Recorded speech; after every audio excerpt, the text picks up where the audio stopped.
여러분 안녕하십니까? 송삼룡입니다. 오늘은 특별한 시간을 마련했습니다.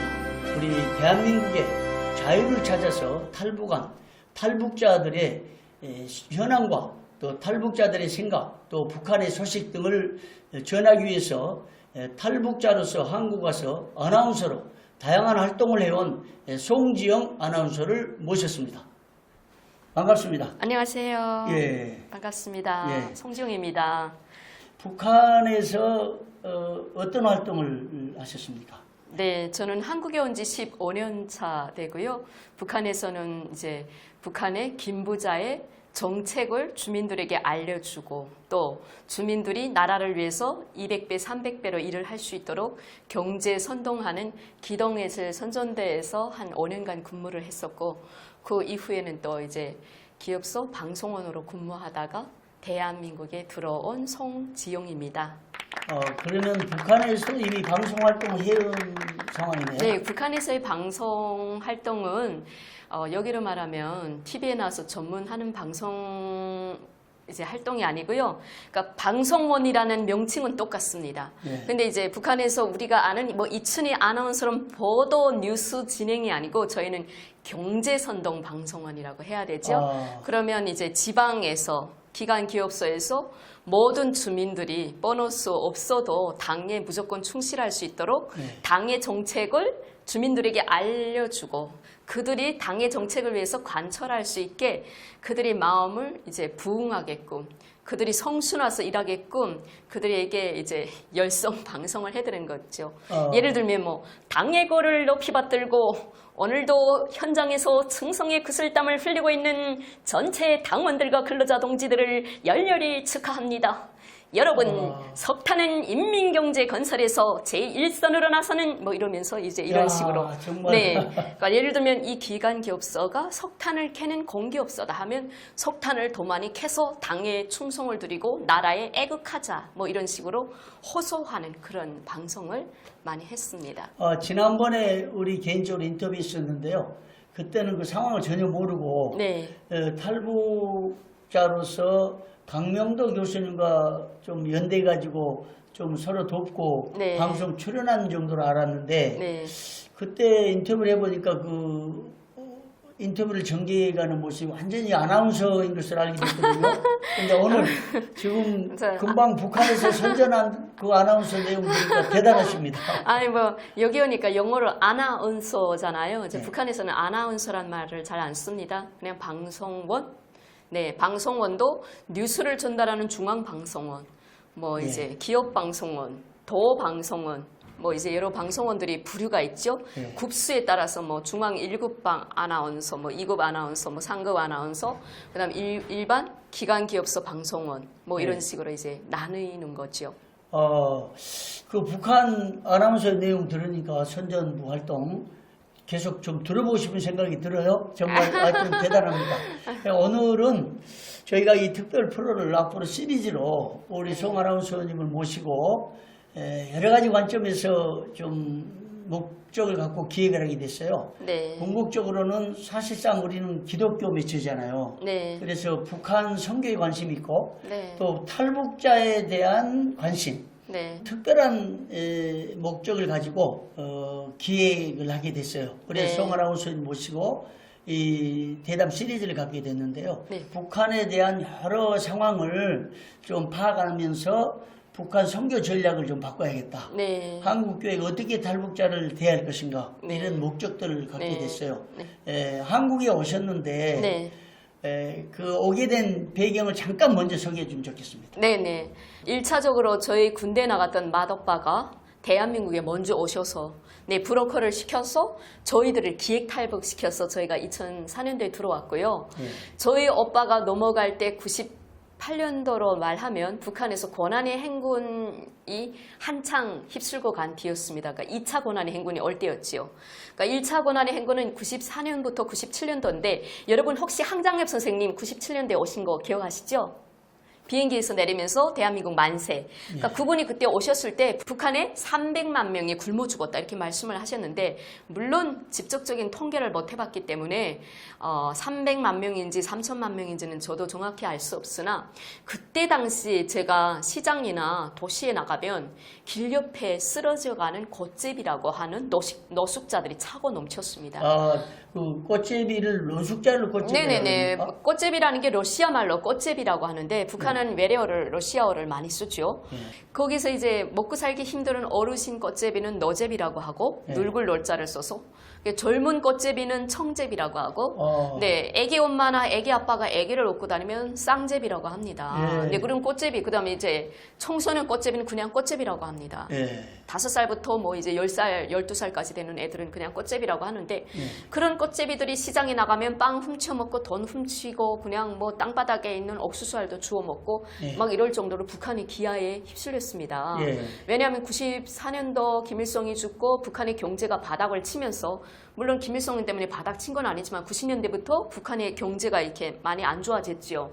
뭐 북한에서는 이것이 미국의 경제적 봉쇄 압력 때문이다 이렇게 말을 했지만 90년대에 이미 러시아가 다 망하고 북한에 지원해준 나라가 하나도 없었고 또 북한은 산지 사방이 산이라 농사도 잘 되지 않고 거기다가 또 경제적 봉쇄까지 받고 이러다 보니까 북한이 정말 경제적으로 정말 고난의 행군을 할 수밖에 없는 상황이었습니다. 한지 건너서 어제 봤던 저 사람이 오늘은 사망돼 있는 상황이었고요. 그러니까 북한의 경제적 상황이 그렇게 나빴죠. 그래서 북한의 이판사판이라고 해서 1차적으로 두만강이나 압록강을 넘어온 탈북민들이 있는데 죽지 않고 간신히 대한민국까지 오신 분들이 북한의 자기 가족들을 위해서 돈을 벌어서 브로커를 고용해서 친척들을 하나 둘씩 데려오는 상황이 2차 기획 탈북이라고 합니다. 그래서 저 같은 경우는 저희 오빠가 먼저 와서 저희 가족들을 데려왔기 때문에 저는 기획 탈북자의 한 사람입니다. 그런 탈북민이 대한민국에 지금 3만 2천 명이 서울에서 제주도까지 정착하고 적응하고 있습니다. 그 북한 상황 들어보니까요. 우리는 뭐 고난행군 얘기 들었는데 그렇게 굶어 죽는 사람, 아사자들이 그렇게 많았다는 걸 참 놀랍고 앞으로 좀 들어보고 싶고요. 네. 북한에 계실 때 한국에 대해서, 대한민국에 대해서 어떤 생각을 갖고 어떻게 교육을 받았습니까? 뭐 제가 교육을 받을 때는 북한에서는 이제 저희 국어 교과서에 이제 남쪽으로 쌀을 보내주는 그런 내용을 담은 시가 있습니다. 아마 80년대 때 대한민국의 수재에 나서 수해 상황으로 인해서 북한에서 아마 식량과 뭐 의약품과 천을 공급해줬다고 제가 들었거든요. 그래서 북한 교과서에 있습니다. 뭐 이제 띠띠빵빵 내 동생 신바람 나서 뭐 승리호 자동차 멀고 가지요. 어디로 가는가고 물어봤더니 헐벗고 금지리는 남조선 동포들에게 지원 물자 멀고 간대요. 뭐 이런 내용이었어요. 네, 그래서 저는 어렸을 때 대한민국은 학생들이 월사금이 없어서 학교나 대학교에 가지 못하고 병원에 가면 입원비를 못 내서 수술을 못 받고 죽는 사람들이 호다하고 학생들이 학교 못 가고 구두 닦기와 신문팔이 하는 무슨 갑돌이 갑순이가 수두룩하다. 그리고 미제가 둥지를 틀고 앉아서 남조선 어린이들은 나가서 구두 닦기 하는 소년들이 너무 많다는 거예요. 그리고 청년들이 일자리가 없어서 최레타를 던지면서 맨날 시투쟁을 한다. 여기서 데모라고 하죠. 북한에서는 시투쟁이라고 해서 그렇게 알고 자랐거든요. 그래서 내가 공부를 열심히 해서 38성 이남 우리 대한민국을 통일하는 마음으로 공부를 열심히 해야 되겠다. 이런 마음으로 선생님한테서 교육받고 나라에서 교육을 받았습니다. 그런데 90년도 이후에 그 92년도에 제가 알기로는 중국과 대한민국이 이제 한중 수교를 맺은 거로 알고 있습니다.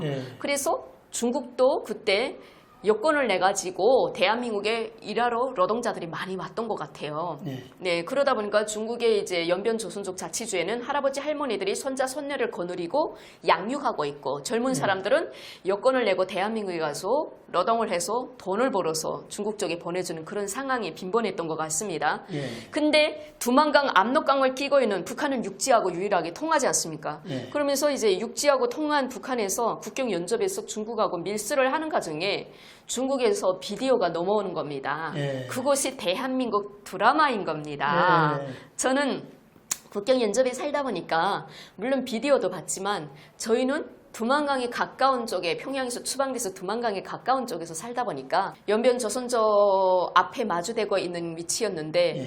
이제 TV를 탁 틀면 러시아 채널도 잡히고 중국 길림 뭐 채널도 잡히고 연변조선족 자치주 뭐 TV도 잡혔거든요. 예. 근데 유일하게 연변조선족 자치주 TV는 한국말로 방송을 했습니다. 근데 예. 그 방송이 억양이 남쪽 방송이랑 억양이 똑같더라고요. 예. 네, 그러니까 예전에는 조선중앙 아나운서 이춘희 아나운서의 목소리였는데 그때 이제 아마 대한민국 아나운서들이 톤을 그대로 방송하는 거예요. 예. 그래서 거기서 제가 유심히 봤던 게 뉴스, 뭐 오늘의 뉴스, 원래 북한에서는 뉴스를 보도라고 하는데 예. 이제 대한민국에서 뉴스라고 해서 그런지 그 연변조선족 방송에서도 오늘의 뉴스 막 이런 식으로 하는데 발음이 아주 간사하다고 해야 되나? 네. 네, 이제 격하지가 않더라고요. 네. 북한에서는 이제 저 오늘의 보도 이렇게 말하는데 네. 그 아나운서가 이제 서울 말을 번따서 하는 말이 오늘의 뉴스 막 이런 식으로 말을 하더라고요. 예. 그래서 그 날씨도 일기예보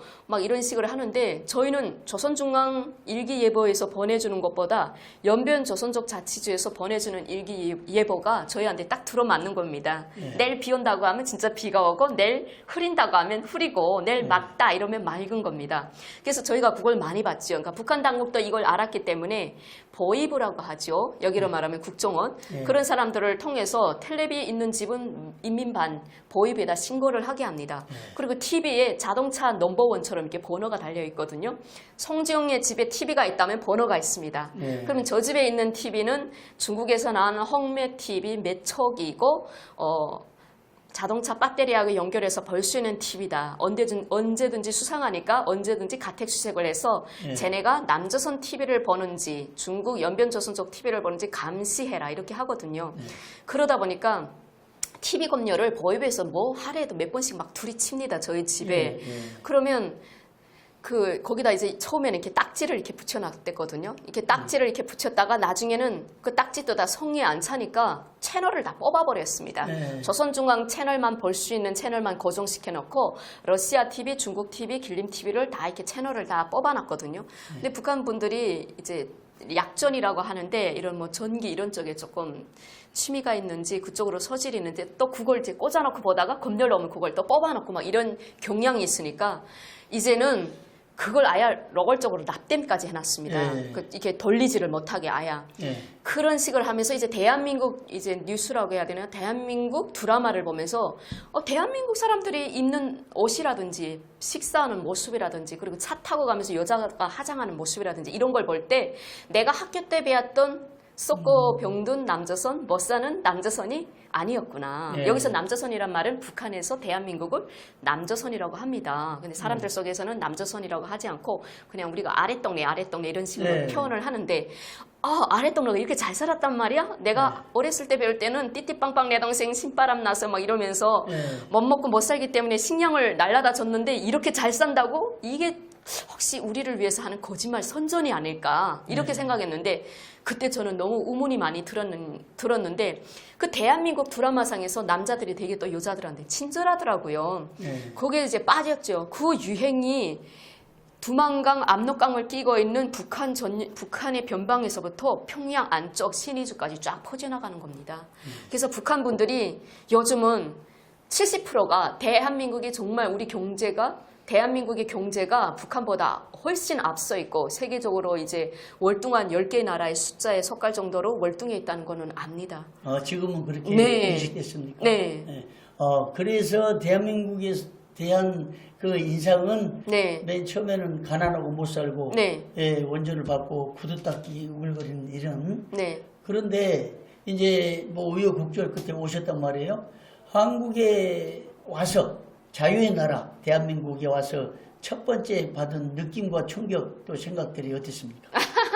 첫 번째 받은 느낌은 저희가 비행기를 타고 인천공항에 쫙 내렸는데 그야말로 인천공항이 너무 깨끗하더라고요. 바닥에 정말 찰떡을 떨고서 다시 집어 먹을 수 있을 정도로 그렇게 깨끗하고 사람들이 평화로워요. 얼굴에 걱정이 없어 보이고 좀 무뚝뚝한데 일단은 평화로워 보이고 아주 안정돼 보이더라고요. 네. 첫인상이. 네네, 첫인상이. 그리고 저는 한국 사회에 나와서 첫인상이 대한민국에 쓰레기가 너무 많은 나라로구나. 예. 네, 왜 이 말씀을 드리냐면 더러운 쓰레기를 말하는 게 아니고 대한민국의 그 쓰레기장에 가면 뭐 플라스틱, 병 막 이런 거 막 쓰레기를 묻어놓고 그 쓰레기를 맨날 저녁마다 날아가잖아요. 그리고 음식물 쓰레기도 하루에 맨날 실어 가도 음식물 쓰레기가 넘쳐나잖아요. 저는 그 음식물 쓰레기를 보면서 어떤 생각을 했냐면 북한은 정말 저희가 권한의 행건식에 보면 정말 길바닥에 진짜 옥수수 하나 떨어진 게 없거든요. 쥐가 와서 먹든 사람이 와서 먹든 그렇게 깨끗합니다. 그리고 북한의 쓰레기장을 북한에서는 어물장이라고 하는데 어물장에는 정말 석탄재밖에 없어요.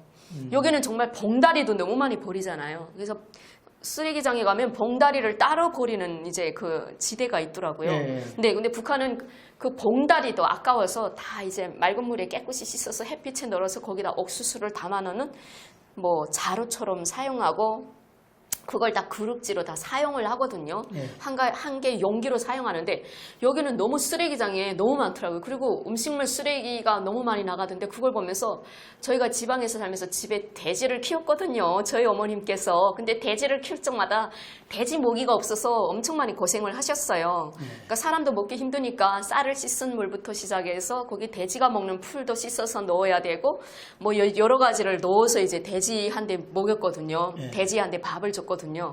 근데 돼지는 배고파서 하루 종일 6번을 그 돼지 물을 먹으면서도 6번을 꽥꽥거리거든요. 근데 쓰레기장에 가 음식물 찌개가 너무 많아서 야, 대한민국이 정말 경제적으로 부흥하구나. 정말 이 쓰레기장에 쓰레기가 넘쳐나는 거 보니까 북한의 어물장은 쓰레기가 정말 없거든요. 석탄재밖에 없는데 그걸 보면서 아, 내가 북한에서 봤던 드라마에서 나오던 대한민국이 맞구나. 네. 이 생각을. 우리 기독교인들은 지금 이 세계가 상상할 수 없는 네. 이런 것은 예, 천국이라고 하는데 딱 왔을 때 우리 같으면 야 여기가 천국이구나 라는 생각 표현도 했을 텐데 네. 딱 그 첫 표현도 맞습니다. 제가 지금 지옥에서 천국에 온 거잖아요. 근데 천국을 몰랐잖아요. 그때. 네, 저는 그때 와서 아, 이건 우리를 보여주기 위한 그 어떤 쇼일 거야 이렇게 생각했는데 제가 정말 한국 사회에 딱 나와서 네, 국가에서 저희한테 이제 임대 아파트를 빌려주거든요. 거기 딱 나와서 제가 쓰레기 버리러 쓰레기장에 가서 내 눈으로 딱 보고 아, 나는 정말 지옥에서 천국에 왔구나. 이렇게 쓰레기장이 이렇게 쓰레기가 많은 나라. 이게 너무 많기 때문에 쓰레기가 많을 거잖아요. 그걸 딱 보면서 아, 내가 정말 지옥에서 천국으로 왔구나. 네, 이 생각을 저는 바로 근데 했죠. 북한에서도 천국이라는 개념을 알고 계셨어요? 북한에서 천국이란 개념은 하나님의 나라라는 천국이란 개념이 아니고요. 네. 그냥 하늘에 있는 나라? 아. 내가 죽으면 그냥 하늘로 올라간다. 뭐 이런 근데 식으로. 그때도 정말 새로운 세계구나. 그쵸? 천국이구나. 네. 하늘의 나라. 네네. 그래서 예, 조금 예. 존중하게 말할 때는 누구의 아빠가 돌아갔다면 누구 아빠가 하늘나라로 가셨다더라. 아, 이 세상을 떠났다더라. 이렇게 말하는 거거든요. 예, 예. 네. 그 교과서 쪽으로는 뭐 사망이라고 표현하지만, 네. 예, 오늘 이제 참 간단한 네. 예, 그 북한에서의 활동 또 탈북 배경과 동기, 계기, 한국 와서의 느낌. 이제 오늘 다 이제 말씀드리기는 시간이 너무 기니까 이제 한 가지 간단한 질문 드리고 마치겠는데요. 참 자유의 소중함을 이제 새롭게 느꼈잖아요. 네. 북한에서는 자유가 없는데 거기가 천국인 것처럼 배웠고 사실 한국은 거짓으로 왜곡되게 가르치면서 여기는 마치 지옥처럼 배웠는데 와보니까 천국 같고 그리고 자유의 소중함을 느꼈잖아요. 네. 이 자유가 얼마나 소중한지에 대해서 한국 가서 좀 구체적으로 사례나 그 느낌을 말씀해 주시면 좋겠습니다. 저는 이렇게 생각하거든요. 자유라는 것은 인간에게 있어서 삶이나 같다. 그러니까 사람이 사는데 정말 사람이라고 이름 가질 때 자유가 없으면 내 목숨은 죽은 목숨이다. 이렇게 말을 할 수 있는 거죠. 예. 네, 대한민국에 와서 제가 이제 교회에 다닙니다. 이렇게 교회에 다니는데 어떤 그 장로님들이 후원을 받아서 제가 그 대학교 다닐 때 뉴질랜드에 한 9일 동안 이제 가본 적이 있거든요. 저희 이게 탈북 대학생들을 한 몇 명을 뽑아서 예. 그쪽에서 이제 후원을 해서 저희가 뉴질랜드에 가본 적이, 그때 저는 처음으로 내가 대한민국에 와서 비행기를 타고 예. 뉴질랜드에 가서 뉴질랜드에 있는 교회들을 방문하고 뉴질랜드에 가서 사는 우리 대한민국 사람들의 이민자들의 삶을 보게 되었습니다. 그걸 예. 보면서 이렇게 자유롭고 이렇게 살 수 있음에도 불구하고 우리는 북한에서 한 발자국도 정말 자기 도에서 다른 타 들어가는 것도 여행 증명서를 떼야 되고 차표를 떼야 되고, 네, 그리고 보이지도 않은 데 가서 승인을 받아야 되고 이렇게 움직였는데 이 자유가 얼마나 먹심 같은 것인가 이런 생각을 하면서 내가 정말 진짜 이 자유를 내가 다시는 잃고 싶지 않다.